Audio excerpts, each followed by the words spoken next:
Breaking news చూస్తున్న BRS party అధినేత కేసీఆర్ కు కమ్యూనిస్టు నేతలు హ్యాండ్ ఇచ్చారా? కొంతకాలంగా బీఆర్ఎస్ తో పొత్తు కొనసాగిస్తున్న సిపిఐ నేతలు ఇప్పుడు ఆ పార్టీకి దూరమయ్యారా? అవుననే అనిపిస్తుంది. ఈ ఘటన చూస్తుంటే భద్రాద్రి కొత్తగూడెం జిల్లా అశ్వాపురంలో టీపీసీసీ అధ్యక్షుడు రేవంత్ రెడ్డి పాదయాత్రలో సిపిఐ నాయకులు పాల్గొన్నారు. మునుగోడు ఉప ఎన్నిక మొదలుకొని కమ్యూనిస్టులు గులాబీ పార్టీతో కలిసి నడుస్తున్న సంగతి తెలిసిందే. ఈ క్రమంలో బీఆర్ఎస్ కు మిత్రపక్షంగా ఉన్న కమ్యూనిస్టులు రేవంత్ పాదయాత్రలో పాల్గొనడం చర్చనీయాంశంగా మారింది.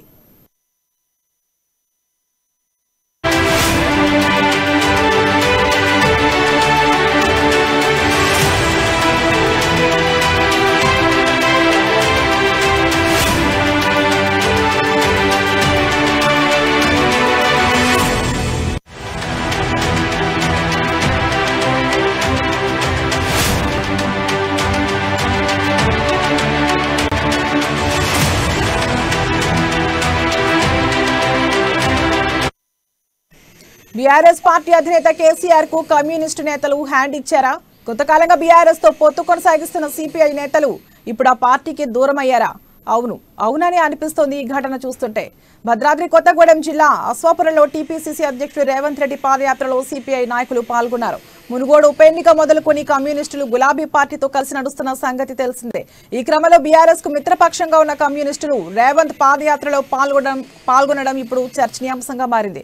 ఇక ఇదే అంశంపై మరింత సమాచారం మా ప్రతినిధి నవీన్ అందిస్తారు. నవీన్. థ్యాంక్ యూ తరంగిణి.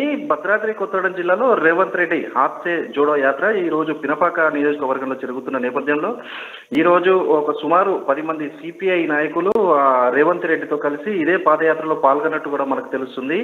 ఇదే విషయమై ఇటు పార్టీ వర్గాలలో కానీ అటు ప్రజలలో కానీ చాలా చర్చనీయాంశంగా మారిందని కూడా మనం చెప్పుకోవచ్చు.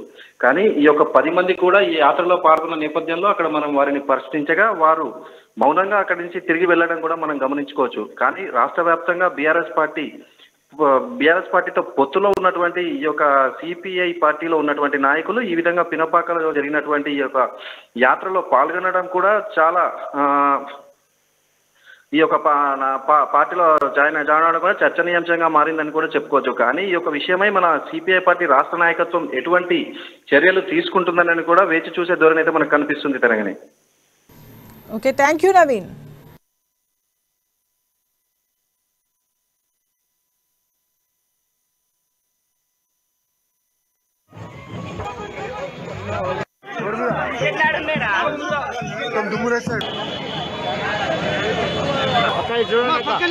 పక్కన